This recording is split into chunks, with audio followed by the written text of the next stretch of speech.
Hi everyone and welcome to the third day of Vigyan series, जहां पे हम complete कर रहे हैं आपके आईसीएसई क्लास 10th का कंप्यूटर एप्लीकेशंस का पोर्शन, वो भी पूरा जीरो से लेकर एडवांस तक, जहां पे हम दोनों आपके क्लास 9th और 10th के पोर्शंस को कंप्लीट कर रहे हैं। ठीक है, तो ये है आज उसका थर्ड लेक्चर। पिछले दो लेक्चर्स में हमने डिस्कस किया था जो introduction to Java and programming की बेसिक्स हमने समझे थे। ठीक है, देन हमने ऑपरेटर्स के बारे में समझा था और नाउ वी आर रेडी। ठीक है, कुछ और चीज़ें हमें समझनी है, फिर हम रेडी हैं अपने प्रोग्राम्स को लिखने के लिए। ठीक है, तो चलो आज का लेक्चर स्टार्ट करते हैं। आज का लेक्चर में बेसिकली हम क्या करने वाले हैं, सबसे पहले हम इनपुट इन जावा समझेंगे। ठीक है, कैसे हम यूज़र से इनपुट लेते हैं, फिर किस किस टाइप के, देन स्कैनर क्लास हम पढ़ेंगे। ठीक है, पैकेज क्या होता है वो पढ़ेंगे। फिर 5 to 6 प्रोग्राम्स हम प्रैक्टिस करेंगे, बेसिक से प्रोग्राम्स। ठीक है, मैं बेसिक्स पे इतना ज़्यादा टाइम इसलिए दे रहा हूँ क्योंकि प्रॉपर एक फ़्लो के साथ हमें चलना है। हमारे पास अभी फ़िलहाल टाइम की कोई कमी नहीं है, आराम से हमें एक फ़्लो के साथ चलना है कि हमारा कंप्यूटर का बेसिक्स जितना स्ट्रॉन्ग होगा तभी जाके आप 10th के पोर्शन आराम से कर पाओगे। ठीक है, इसलिए हम यहाँ पे बेसिक्स पे थोड़ा ज़्यादा ध्यान दे रहे हैं। मैक्सिमम बच्चे इससे स्किप करते हैं, बट प्लीज़ 9th का पोर्शन भी इक्विवेलेंट इंपॉर्टेंट है, इक्वली इंपॉर्टेंट है जितना 10th का है। ठीक है, तो यहाँ पे हम 5 से 6 प्रोग्राम्स करेंगे इस आज के लेक्चर के बेसिस पे। देन हम टाइप्स ऑफ एरर्स समझेंगे।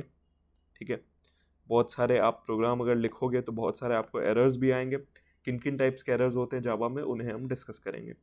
ठीक है, तो लेक्चर स्टार्ट करने से पहले अगर आपको पता होगा, आपके लिए अगर कोई बेस्ट बुक हो सकती है कंप्यूटर एप्लीकेशंस के लिए, तो वो हमने लॉन्च कर दी है अपनी एब्सोल्यूट फॉर कंप्यूटर एप्लीकेशंस। यहाँ पे आपको थ्योरी नोट्स और फिर एक भयंकर वाला क्वेश्चन बैंक मिलने वाला है, जहाँ पे हर एक टाइप के क्वेश्चन इंक्लूडेड है जो आपके बोर्ड एग्जाम्स में आएंगे। तो इसको ऑर्डर आप कर सकते हो, आपके घर पे डिलीवर होगी। इसका लिंक आपको डिस्क्रिप्शन में मिल जाएगा। तो चलो आज का लेक्चर हम स्टार्ट करते हैं। ठीक है, तो सबसे पहले हम समझेंगे इनिशियलाइजेशन क्या होता है। पिछले लेक्चर्स में भी हमने बात किया कि इनिशियलाइजेशन डिक्लेरेशन क्या होता है। बेसिकली इनिशियलाइजेशन क्या होता है, किसी भी वेरिएबल को हम एक वैल्यू असाइन कर देते हैं। ठीक है, किसी भी वेरिएबल को जब हम एक वैल्यू असाइन करते हैं उसे हम इनिशियलाइजेशन बोलते हैं। जैसे अगर हमने एज वेरिएबल में 20 स्टोर कर दिया, तो इसे हम क्या कर रहे हैं, एज वेरिएबल को यहाँ पे हम इनिशियलाइज कर रहे हैं। ठीक है, देन अब समझते हैं पैकेजेस क्या होते हैं। पैकेजेस वर्ड से आप क्या समझते हो, जैसे कोई फोल्डर हो गया या फिर किसी चीज़ को कंबाइन कर देते हैं, दो चार चीज़ों को कंबाइन कर देते हैं तो वो एक पैकेज बन जाता है। ठीक उसी तरीके से जावा में क्या होता है, a package is a way to organise related Java classes and interfaces. जितने तुम्हारे जावा क्लासेस होते हैं और इंटरफेसेस होते हैं उसे हम साथ में कंबाइन कर देते हैं, ग्रुप बना देते हैं उनका, जिसे हम पैकेज बोलते हैं। ठीक है, into a group like a folder और for code. Java standard library includes packages like java.util for utilities like scanner and java.lang for basic features automatically included। Java में कुछ जो तुम्हारे पैकेजेस होते हैं वो जैसे इंक्लूड करते हैं java.util। ठीक है, जो आप पढ़ोगे अभी। ठीक है, देन java.lang। ठीक है, ये दो टाइप के इस तरीके से पैकेजेस होते हैं जावा में। ठीक है, एंड इसी java.util से हम जो करते हैं, इंपोर्ट करते हैं अपने स्कैनर क्लास को। अब स्कैनर क्लास क्या होता है वो समझते हैं। ठीक है, स्कैनर क्लास बेसिकली क्या होता है, हमें इनपुट लेने में हेल्प करता है यूजर से।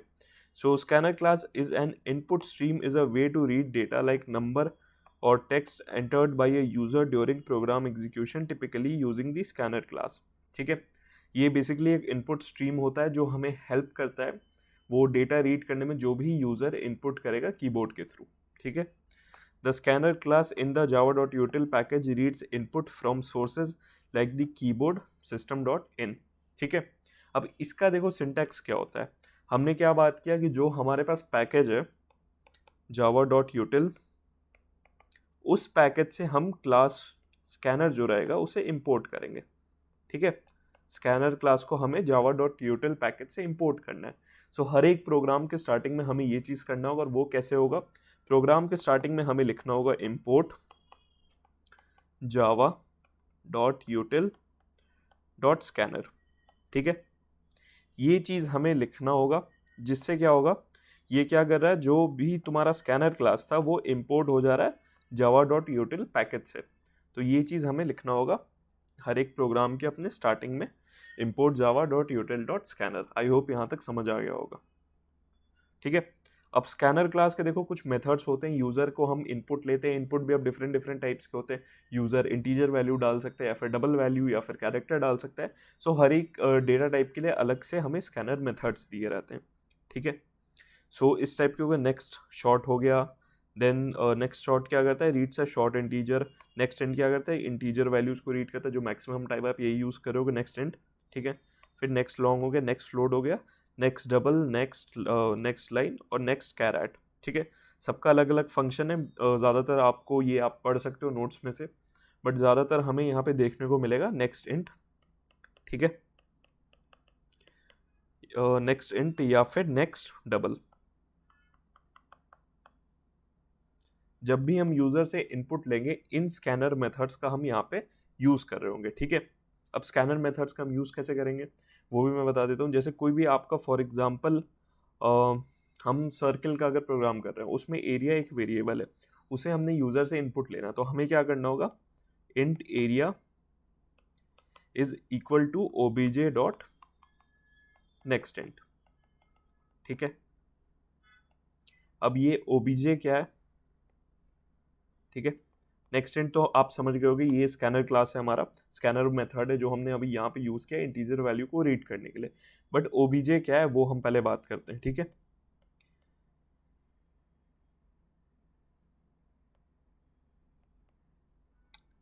तो यहीं पे हम देख ले रहे हैं, ठीक है। सो अभी तक हमने जो पिछले 2 लेक्चर से भी बेसिक्स हमने समझे हैं, तो सबसे पहले प्रोग्रामिंग हमें स्टार्ट करने के लिए क्या यहाँ पे लिखना होगा, सबसे पहले तो हम लिखेंगे अपना import java dot util dot scanner, ठीक है। फिर हम क्या करेंगे, अपनी क्लास को डिफाइन करेंगे, क्लास विज्ञान लिख दे रहे हैं, ठीक है। उसके बाद हमें क्या करना होगा, हम अपना मेन मेथड को कॉल करेंगे जो कि है public static void main string args,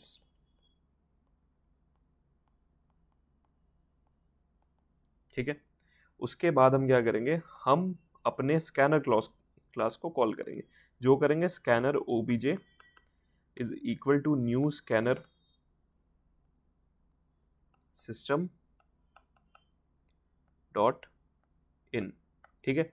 इस तरीके से हम अपने स्कैनर क्लास को कॉल करेंगे। स्कैनर ओबीजे आप समझ गए होंगे, अब ये ओबीजे कहाँ से आ रहा है, अब बहुत लोग इसकी जगह एससी भी यूज कर रहे होंगे, ठीक है, इनपुट यूज कर रहे होंगे, वो सब एक बात होता है। आप यहाँ पे जो भी यूज कर रहे हो, आप ठीक उसी तरीके से हम इनपुट लेने वक्त वो यूज करेंगे। तो मैं यहाँ पे स्कैनर ओबीजे यूज करता हूँ, मुझे स्टार्टिंग से ओबीजे यूज करने का ये आदत है, इसलिए हम स्कैनर ओबीजे यहाँ पे यूज कर रहे हैं, ठीक है। तो अब आपको समझ आ गया होगा, जैसे हम एरिया ले रहे हैं किसी सर्कल का, यूजर से इनपुट ले रहे हैं, तो उसमें हमें क्या करना होगा, int area is equal to OBJ dot next int. ये प्रोग्राम जैसे जैसे हम लोग करेंगे वो थोड़ा ज़्यादा क्लियर होते जाएगा। चलो अब हम कुछ प्रोग्राम्स करते हैं, तब जाके आपको क्लैरिटी होगा कि बेसिक टाइप के प्रोग्राम्स हमें किस तरीके से करने हैं। अभी एकदम बेसिक प्रोग्राम्स मैंने लिए, फिर हम आगे धीरे धीरे एडवांस प्रोग्राम पे बढ़ेंगे, ठीक है। सो पहला क्वेश्चन है हमारे पास, write a program to input 2 integers from the user and display the sum, ठीक है। तो इसके लिए क्या करना है, पहले हमें लॉजिक समझना है। हमें क्या करना है, यूजर से, हमारा जो यूजर है उससे दो इंटीजर वैल्यूज लेना है, और फिर हमें उसके सम को निकालना है, और फिर उस सम को हमें यहाँ पे डिस्प्ले करना है, ठीक है। अब देखो स्टार्टिंग के लाइंस में एक बार यहाँ पे लिख दे रहा हूँ, फिर बार बार प्रोग्राम्स में नहीं लिखूंगा, वो आप समझ जाने चाहिए। मैं इन प्रोग्राम का आपको कॉन्सेप्ट समझाऊंगा कि उस प्रोग्राम में हमें करना कैसे, ठीक है। तो जैसे मैंने बताया, सबसे पहला वाला जो लाइन हमारा है, import java dot util dot scanner, जहाँ पे हम अपने स्कैनर क्लास को इंपोर्ट कर रहे हैं जावा डॉट यूटिल पैकेज से, ठीक है। फिर अपना क्लास, ठीक है, ये यहाँ पे नहीं होगा, फिर अपना क्लास, फिर मेन मेथड को कॉल करेंगे, फिर scanner class is equal to new system dot in, वो वाला करेंगे, ठीक है। अब हम मेन प्रोग्राम के पार्ट पे आते हैं। आई होप ये तुम्हें समझ आएगा होगा, हर प्रोग्राम में हम ये 3 से 4 लाइन लिखते हैं, वो मैं बार बार लिख के नहीं बताऊंगा, वो आपको समझ जाना चाहिए कि वहाँ पे क्या होना चाहिए, ठीक है। अब सबसे पहले हम क्या करते हैं, हमें 2 इंटीजर वैल्यूज चाहिए। पहले हम इनिशियलाइज कर ले रहे हैं, ठीक है, अपने वेरिएबल्स ले लेते हैं, इंट ए ठीक है।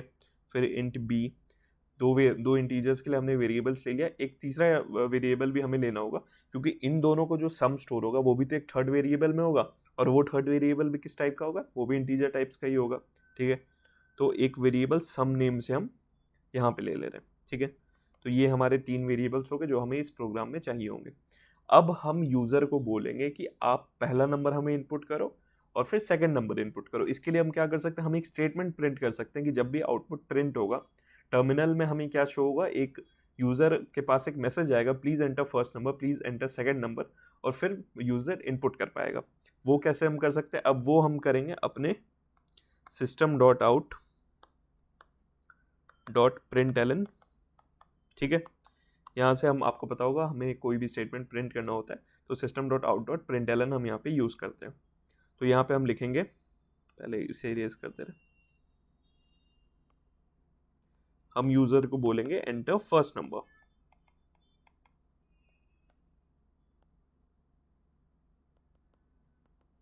फिर उसके बाद क्या होगा, हमने इनपुट कर लिया तो फिर हमने बताया कि स्कैनर ओबीजी के हेल्प से हमें कैसे करना है।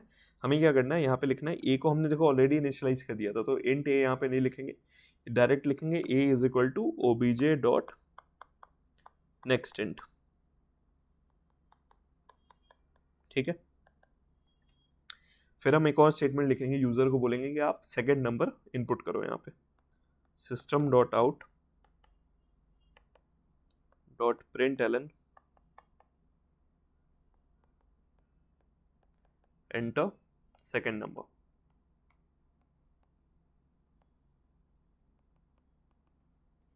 ठीक है। फिर लिखेंगे b is equal to OBJ dot next int, same चीज यहाँ भी हम करेंगे। अब यहाँ पे ये दोनों जो स्कैनर मेथड्स हैं अब नेक्स्ट इंट वाले, वो हम हमें हेल्प करेंगे दोनों जो आपके जो यूजर इनपुट करेगा उस डेटा को रीड करने में, ठीक है। तो वो आपको अब समझ आ गया होगा, अब क्लियर हो गया होगा किस तरीके से हमें यूजर से इनपुट लेना है। अब हमें क्या करना है, सिंपली हमें जो भी यूजर वैल्यू देगा उन दोनों वैल्यूज को हमें सम करना है। तो सम जो हमने वेरिएबल लिया था वहां पे हम लिख देते हैं sum is equal to a plus b, ठीक है। तो ए और बी का यहाँ पे सम स्टोर हो जाएगा आपके सम वेरिएबल में। अब इस वेरिएबल को हम प्रिंट करेंगे, ठीक है, system dot out dot println, ठीक है। अब आप चाहो तो इसके साथ भी एक स्टेटमेंट लिख सकते हो, लाइक सम इज, ठीक है। फिर प्लस का सिंबल यूज करेंगे, वेरिएबल कौन सा हमें यूज करना है, सम वेरिएबल यूज करना है, ठीक है। और ये हो गया हमारा program complete. I hope webcam से ये नहीं दिख, हाँ चलो दिख रहा है आपको। सो ये प्रोग्राम हमारा कंप्लीट हो गया है। यहाँ पे हमने क्या किया, एक इनपुट लिया, पहला इंटीजर, फिर दूसरा इंटीजर इनपुट लिया यूजर से, देन हमने उन दोनों इंटीजर्स का सम किया और वो हमने यहाँ पे डिस्प्ले कर दिया। आई होप आपको ये पहला हमारा बेसिक प्रोग्राम समझ आ गया होगा, ठीक है। अब चलो नेक्स्ट प्रोग्राम्स देखते हैं। नेक्स्ट प्रोग्राम क्या कह रहा है, write a program to input a number and display its square and cube. अब एक हमें नंबर लेना है यूजर से, ठीक है। अब उसका हमें क्या करना है, स्क्वायर और क्यूब को डिस्प्ले करना है। ठीक उसी तरीके से फिर स्टार्टिंग करेंगे, import dot Java dot यूटिल dot scanner, scanner class, ये वो आप समझ गए होगा। डायरेक्ट हम प्रोग्राम के कॉन्सेप्ट पे आते हैं, ठीक है। यहाँ पे हम क्या करेंगे, इनिशलाइज कर देते हैं इंट ए, फिर एक वेरिएबल लेते हैं स्क्वायर, फिर एक और क्यूब, ठीक है। फिर हम क्या बोलेंगे यूजर को, system dot out dot println enter the integer, ठीक है। हमने यूजर को बोल दिया कि इंटीजर को भाई एंटर कर दो, हमें प्रोग्राम करना है यहाँ पे, ठीक है। फिर a is equal to OBJ dot next int. फिर अब क्या करना है, हमें स्क्वायर और क्यूब निकालना है। स्क्वायर और क्यूब कैसे निकालेंगे हम, ठीक है। अभी तो आपने मेथड्स नहीं पढ़े हैं, कौन कौन से अलग अलग, वो लाइब्रेरी क्लासेस वगैरह जब पढ़ोगे तब समझ आएगा कि किस तरीके से निकालना है, और काम इजी होता है। बट हम यहाँ नॉर्मल मैथमेटिक्स के जो लॉजिक से होता है उससे क्वेश्चन सॉल्व करेंगे। स्क्वायर कैसे होगा, ठीक है, जो नंबर है उस नंबर को ही खुद से एक और बार मल्टीप्लाई कर दोगे तो वहाँ पे स्क्वायर आ जाएगा, ठीक है। तो हम क्या करेंगे, a इंटू ए कर देंगे। ठीक उसी तरीके से क्यूब कैसे करेंगे, सेम नंबर को 3 बार मल्टीप्लाई कर देंगे, ठीक है। और अब यहाँ पे अपना स्क्वायर और क्यूब आ चुका है। अब हम इन दोनों को प्रिंट कर देंगे, system.out.println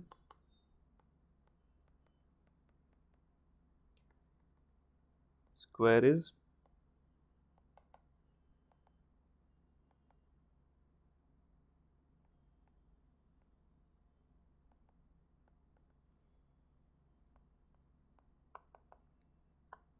फिर हम अपना क्यूब को प्रिंट करेंगे,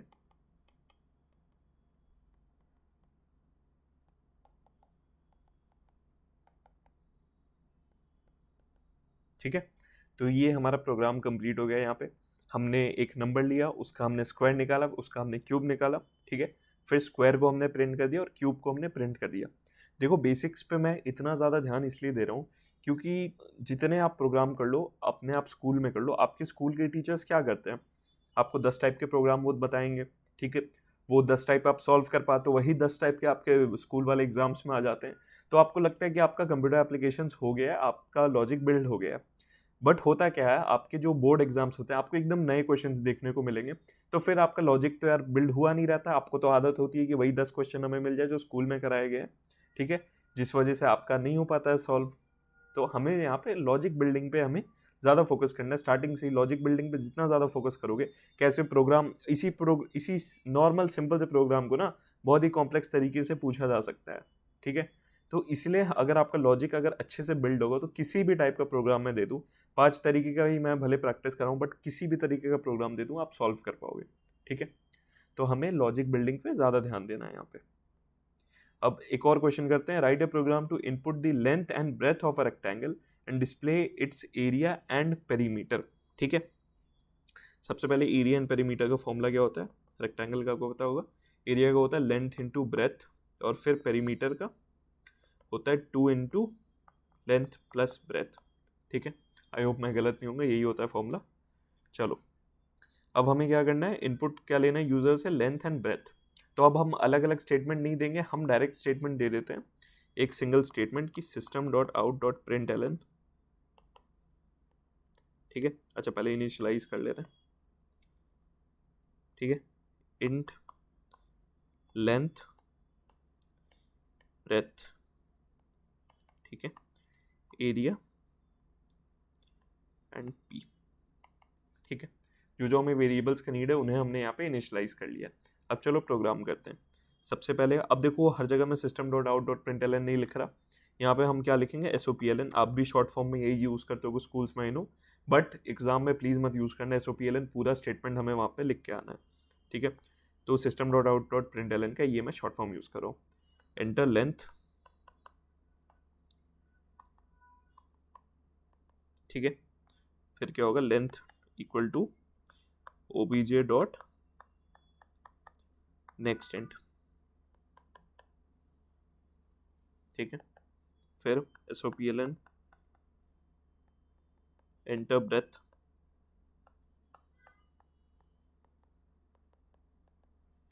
breath equal to obj dot next int. फिर हम क्या करेंगे, फिर अब हमें पेरीमीटर और एरिया निकालना है, ठीक है। तो एरिया के लिए सबसे पहले हम क्या करेंगे, एरिया वेरिएबल को लाएंगे और यहाँ पे सिंपली लेंथ जो था, लेंथ इनटू ब्रेथ कर देंगे। जो भी यूज़र ने लेंथ और ब्रेथ इनपुट किया होगा उस पर हम ऑपरेशन करेंगे और लेंथ इनटू ब्रेथ कर देंगे। फिर पेरीमीटर के लिए क्या करेंगे, हम क्या करेंगे, 2 मल्टीप्लाई लेंथ प्लस ब्रेथ, ठीक है। अब हमने अपना एरिया और पेरीमीटर निकाल दिया, अब इन दोनों को सिंपली हमें प्रिंट कर देना है। वो अब आपको पता हो गया होगा कैसे हमें करना है, SOPLN एरिया इज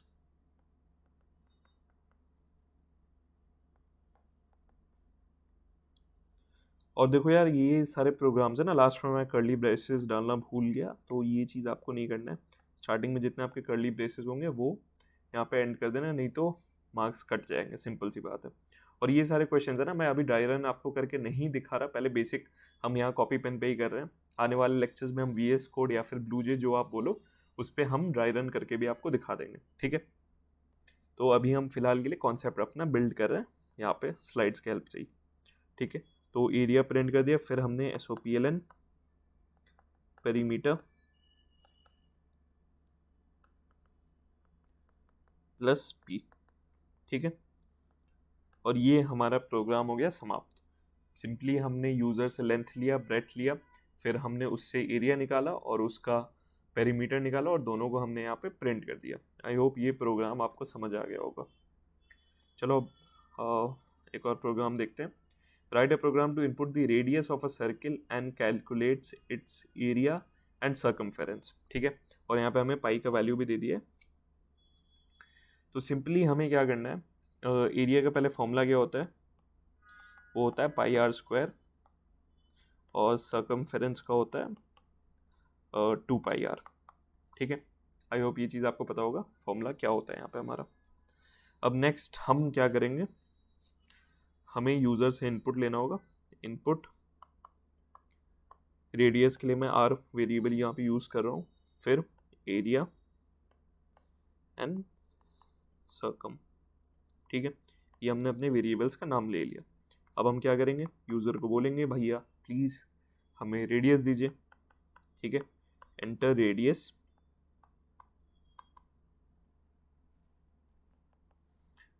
क्या होगा, radius is equal to obj dot next int, ठीक है। और प्रेफरेबली अगर आप रेडियस को यहाँ पे इंटीजर की जगह डबल अगर यूज़ करोगे तो ज़्यादा बेटर होगा। उसका कॉन्सेप्ट भी मैं आपको समझाऊंगा क्यों मैं ऐसा बोल रहा हूँ, ठीक है। तो फिलहाल के लिए मैं इंट से ही आपको समझा दे रहा हूँ, बट यहाँ पे आप डबल वैल्यू यूज़ करना, ठीक है। तो यहाँ पे हमने रेडियस को ले लिया, फिर अब क्या करेंगे, हम निकालेंगे इसका एरिया। एरिया का क्या था फॉर्मूला, पाई आर स्क्वायर था ना। तो पाई का वैल्यू हमें दिया गया है 3.14 इंटू रेडियस इंटू रेडियस, ठीक है। तो ये आ जाएगा अपना एरिया। ठीक उसी तरीके से सर्कमफेरेंस हम निकाल दे रहे हैं। इसका क्या है formula, pi r square 3.14 into, sorry इसका 2 पाई आर है ना,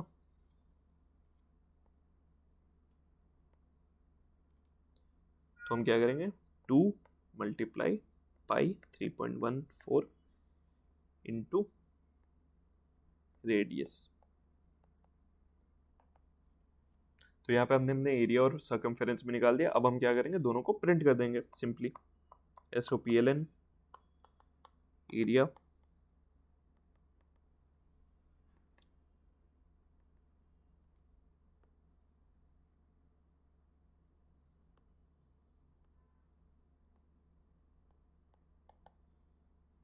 ठीक है।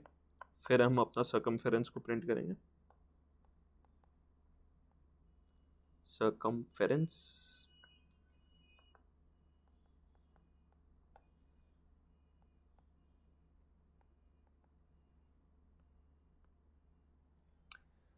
तो ये था अपना बेसिक प्रोग्राम। हमने कैसे सर्कल का रेडियस लिया, फिर उसका हमने एरिया कैलकुलेट किया, सर्कमफेरेंस कैलकुलेट किया और दोनों को हमने यहाँ पे प्रिंट कर दिया, ठीक है।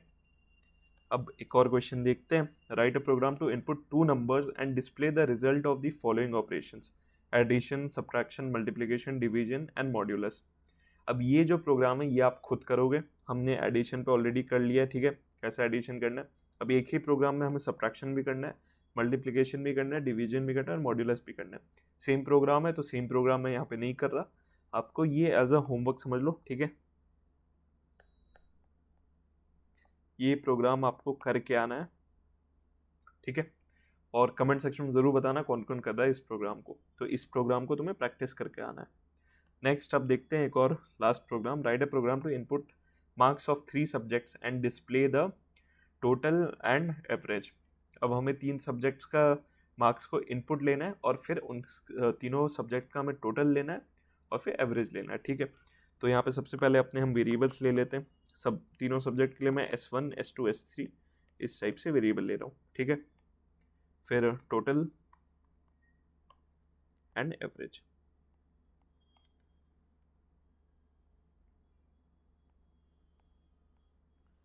अब यहाँ पे मैं तीनों के लिए अलग अलग स्टेटमेंट नहीं बोल रहा कि enter subject 1 marks, enter subject 2 marks, enter subject 3 marks. मैं डायरेक्ट यूजर को बोल रहा कि enter the marks of 3 subjects. ठीक है,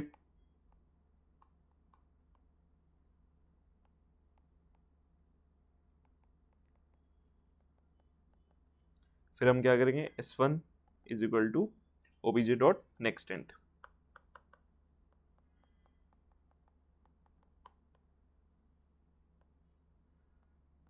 फिर S2 is equal to obj dot next and.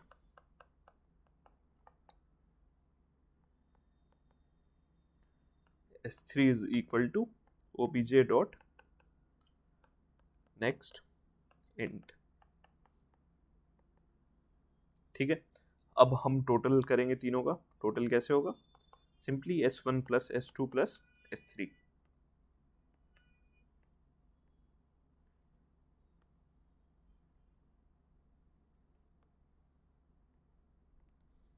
अब देखो, टोटल के लिए तो हमने इंटीजर वैल्यू यूज किया था। हमने यहाँ पे क्या गलती की, हमने एवरेज के लिए भी इंटीजर वैल्यू यूज किया।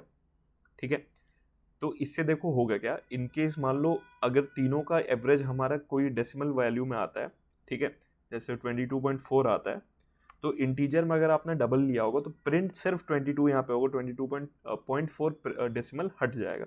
तो वो चीज़ हमें नहीं चाहिए और वो चीज़ गलत हो जाएगा। इसलिए हम क्या करेंगे, एवरेज को यहाँ पे हम इंटीजर में नहीं इनिशियलाइज करेंगे, ठीक है, बल्कि हम उसे डबल वैल्यू में करेंगे। ठीक है, तो वहाँ पे तो स्पेस नहीं है, डायरेक्ट हम कर दे रहे हैं डबल। यहाँ पे double average is equal to क्या था, अब S1 plus S2 plus S3 करने से अच्छा हम डायरेक्ट यहाँ लिख दे रहे हैं टोटल बाई 3। टोटल तो हमने क्योंकि स्कोर कर ही लिया। ठीक है, अब टोटल बाई 3, ये हो गया अपना एवरेज। अब दोनों को हम सिंपली प्रिंट कर देंगे, SOPLN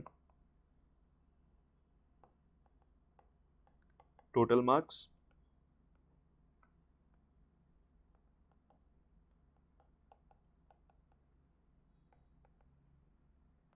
और फिर SOPLN एवरेज।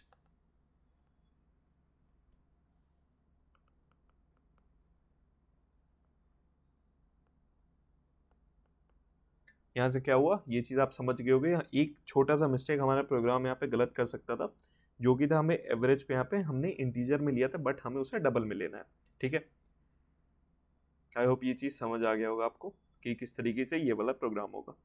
अब हमने बेसिक प्रोग्राम्स कुछ कर लिए, आप समझ गए होगे कि किस टाइप से बेसिक प्रोग्राम्स, अगर आपसे पूछा जाता है कि यूज़र से कोई सा भी इनपुट लेना है, कोई सा भी आपको ऑपरेशन करना है, रेक्टेंगल का एरिया, स्क्वायर का एरिया, या फिर आपको टेम्परेचर को सेल्सियस से फ़ारेनहाइट में चेंज करना, और भी टाइप्स के प्रोग्राम प्रैक्टिस करेंगे इस बेसिस पे। बट इतने बेसिक्स आप प्रोग्राम आराम से कर लोगे अगर आपने कॉन्सेप्ट समझ लिया होगा तो। ठीक है, अब देखो प्रोग्रामिंग हम करते हैं तो प्रोग्रामिंग में बहुत टाइप के एरर भी हमें देखने को मिलते हैं। अब उन एरर्स को भी हम डिस्कस करते हैं। सबसे पहला जो एरर होता है, सिंटेक्स एरर। ठीक है, सिंटेक्स एरर बेसिकली नाम से ही तुम समझ गए होगे, अगर तुम्हारे प्रोग्रामिंग के सिंटेक्स में कुछ गलती है तो उसे ये एरर आ जाता है उसमें। ठीक है, फॉर एग्जांपल कहीं हमने सेमीकोलोन नहीं दिया अगर किसी प्रोग्राम के पार्ट में, तो वो सिंटेक्स एरर में आ जाएगा और प्रोग्राम आपका रन नहीं होगा। ठीक है, नेक्स्ट जो होता है run time error. Run time error मतलब क्या होता है, वो एरर्स जो प्रोग्राम के रनिंग के टाइम पे आते हैं। अब ये कैसे हो सकता है, रन टाइम एरर्स बेसिकली कोई गलत इनपुट से होता है। फॉर एग्जांपल जैसे हमने वहाँ पे टोटल एवरेज हम निकाल रहे थे, जहाँ पे हम डिवाइड कर रहे थे, डिवाइड में फॉर एग्जांपल हमने यूज़र ने इनपुट कर दिया 0, और 0 से अगर आप डिवाइड करने जाओगे तो वो ऑब्वियसली एरर देगा, तो वो हो जाता है अपना run time error. Basically input में जो भी एरर आता है उसे हम रन टाइम एरर बोलते हैं। ठीक है, नेक्स्ट हो गया लॉजिकल एरर। लॉजिकल एरर किसी भी प्रोग्राम के लॉजिक में अगर कोई एरर आता है किसी टाइप का, ठीक है, वो जैसे फॉर एग्जांपल आपको कहीं पे सब्ट्रैक्शन करना था, आपने कहीं पे एडिशन कर दी, इस टाइप के जो भी एरर्स होते हैं, और इस टाइप के एरर्स बड़े कोड में खोजना मुश्किल होता है क्योंकि प्रोग्राम यहाँ पे आराम से रन कर जाता है, रनिंग में कोई इशू नहीं आता है, बट रिजल्ट हमें डिजायर्ड नहीं मिल पाता है, गलत रिजल्ट मिलता है क्योंकि लॉजिक में ही कहीं गलती हो रही होती है। तो इस टाइप के प्रोग्राम्स को हम क्या बोलते हैं, लॉजिकल एरर्स। ठीक है, सो यही था बेसिकली आज के लेक्चर के लिए। आई होप आप सभी को समझ आ गया होगा। बेसिक हमने प्रोग्राम यहाँ पे किए। ठीक है, आई नो अभी अगर आप क्लास 10th में हो, 9th वाले बच्चों को तो ये ठीक लग रहे होंगे लेक्चर, बट अगर आप 10th में ऑब्वियसली ये चीज़ें थोड़ी बोरिंग लग रही होंगी, बट बिलीव मी बेसिक्स को अच्छे से रिवाइज आपका हो रहा है ये, ठीक है। एंड जैसे जैसे हम डे 10 के आगे बढ़ेंगे, जहाँ पे आप देखोगे कि 10th वाला पोर्शन हम कवर कर रहे हैं, तब आपको असली मजा आएगा। लेकिन हमें इन चीज़ों पे भी ध्यान देना है। और कौन कौन लेक्चर को यहाँ तक देखा है प्लीज़ कमेंट सेक्शन में बताओ, क्योंकि मुझे नहीं लग रहा कि कोई लेक्चर्स को फुल देख रहा है। अगर आप देख रहे हो तो कमेंट सेक्शन में बताओ कि लेक्चर को हमने भैया एंड तक देखा है, ठीक है। एंड एब्सोल्यूट सीरीज का जो बुक है, इसका लिंक तुम्हें डिस्क्रिप्शन में मिल जाएगा। बहुत ही बेहतरीन बुक है, ठीक है। बहुत ही बेहतरीन क्वेश्चन बैंक्स, हर एक चीज़ इस बुक में तुम्हें इंक्लूडेड मिल जाएंगे, तो इसे जाके तुम ऑर्डर कर सकते हो। यही था इस वीडियो के लिए। Thank you so much for watching. मिलते हैं इसके अगले लेक्चर में, ठीक है। तो चलो बाय बाय।